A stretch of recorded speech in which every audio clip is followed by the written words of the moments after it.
Ya, Assalamualaikum warahmatullahi wabarakatuh. Baik, setelah kemarin libur 2 pekan sebagai pengganti jadwal UTS ya, sekarang pekan ini masuk ke materi berikutnya setelah materi UTS, yaitu tentang interpolasi. Di interpolasi ini nanti akan kita bahas beberapa metode yang nantinya dibahas satu persatu ya. Untuk yang pertama, sini interpolasi itu sendiri adalah mencari nilai suatu fungsi yang tidak diketahui di antara beberapa nilai fungsi yang diketahui. Artinya di sini yaitu mencari suatu nilai atau titik x, y dari suatu fungsi fx, di mana fungsi fx-nya kita susun dari sekumpulan data yaitu xi, yi. Jadi maksudnya data ke i atau data ke berapa nantinya yang ada. Nah, interpolasi ini berkaitan dengan polinomial. Polinomial itu yang banyak ya, ordenya sampai n gitu, sampai banyak. Bentuk umum persamaan polinomialnya sebagai berikut.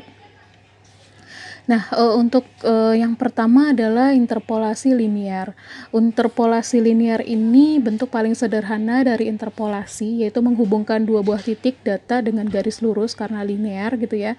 Metode ini disebut juga interpolasi linear, atau linear sama saja gitu ya. Gambarnya seperti ini atau grafiknya bisa kalian lihat berikut ini. Selanjutnya, untuk pendekatan formulasi interpolasi linear, pendekatannya atau rumusnya bisa dipakai seperti berikut ini, yaitu fungsi 1x gitu sama dengan fungsi x ke 0 ditambah fungsi x1 dikurangi fungsi x ke 0 dibagi x1 dikurangi x0, jadi data ke 1 data ke 0 gitu ya, dikalikan dengan x dikurangi x0.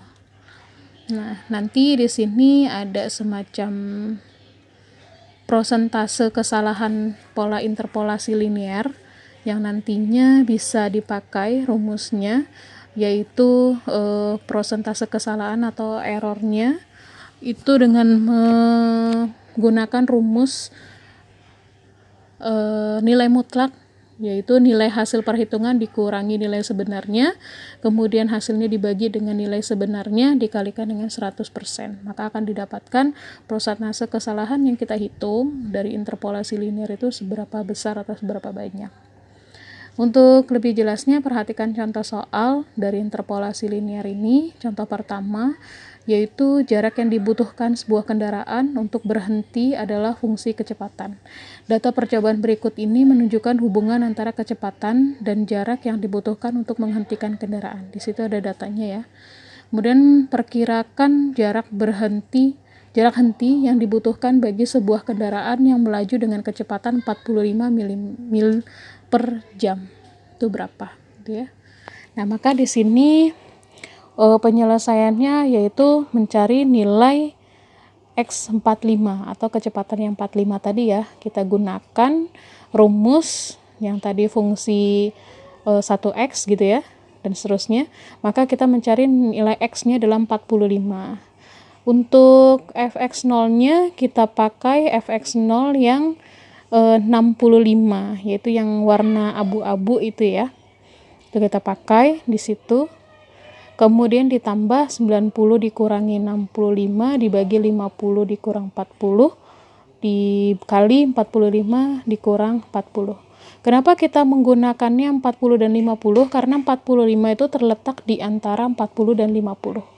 Maka untuk x0 dan x1-nya kita pakai yang itu, gitu ya.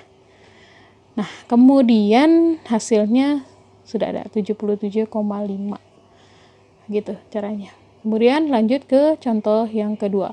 Taksirlah logaritma natural. Logaritma natural itu disimbolkan dengan L sama N ya. Dibacanya biasanya ln 2 gitu, dengan memakai interpolasi linear antara ln 1 itu diketahuinya sama dengan 0, kemudian ln 6 sama dengan 1,7919595 gitu ya.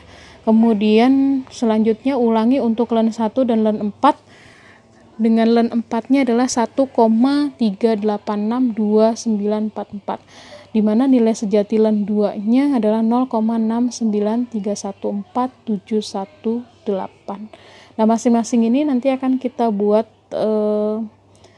diketahuinya. Jadi yang diketahui ini ada berapa aja, ada len 1, len 6 gitu, len 4 gitu.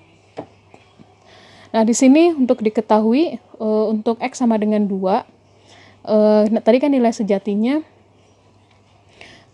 len 2 itu 0,693147118 gitu ya. Kemudian X0 nya kita mulai dari 1. Jadi fx0 adalah len 1. Kemudian X1-nya 6, X1 berikutnya adalah 4. Kenapa itu ada X1, X1? Itu jadi kan kita pertama X0-nya 1, X1-nya 6.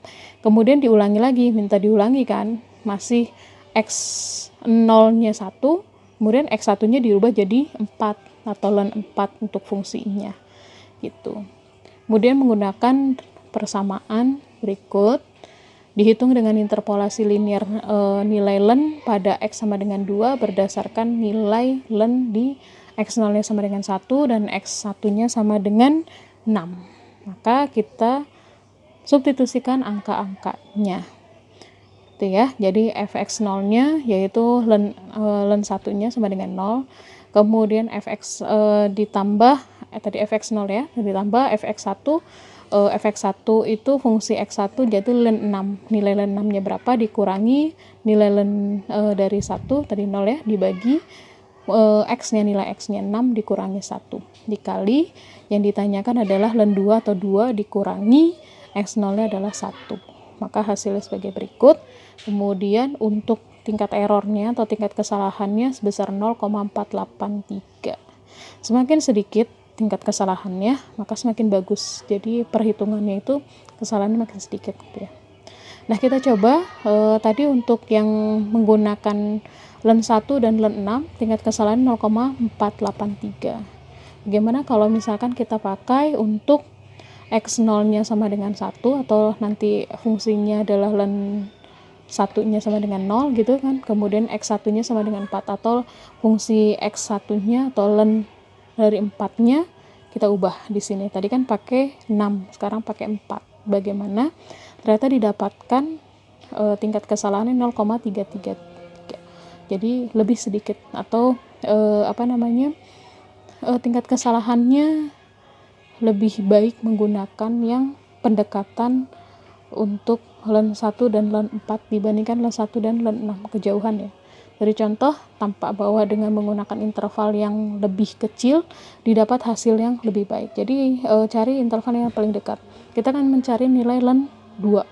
Len 2 itu lebih dekat, misalkan diketahui di sini ya, lebih dekat di len 1 dan len 4 dibandingkan len 1 dan len 6 gitu.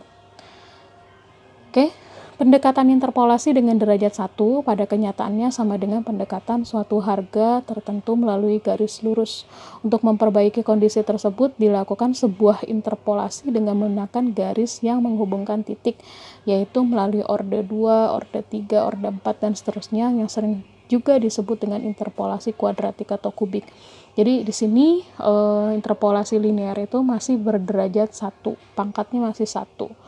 Nah, nanti akan kita bahas untuk pangkat-pangkat berikutnya, yaitu berderajat orde 2, yaitu nanti orde 2 kan pangkat 2, itu biasa kita sebut kuadratik gitu ya. Kemudian pangkat 3 itu kubik, gitu, pangkat 4 dan seterusnya. Gitu. Oke, baik. Untuk materinya tentang interpolasi, terutama interpolasi linear, dicukupkan sampai di sini. Kita lanjutkan kembali untuk materi berikutnya, yaitu interpolasi kuadratik yang berpangkat atau berorde 2. Terima kasih. Assalamualaikum warahmatullahi wabarakatuh.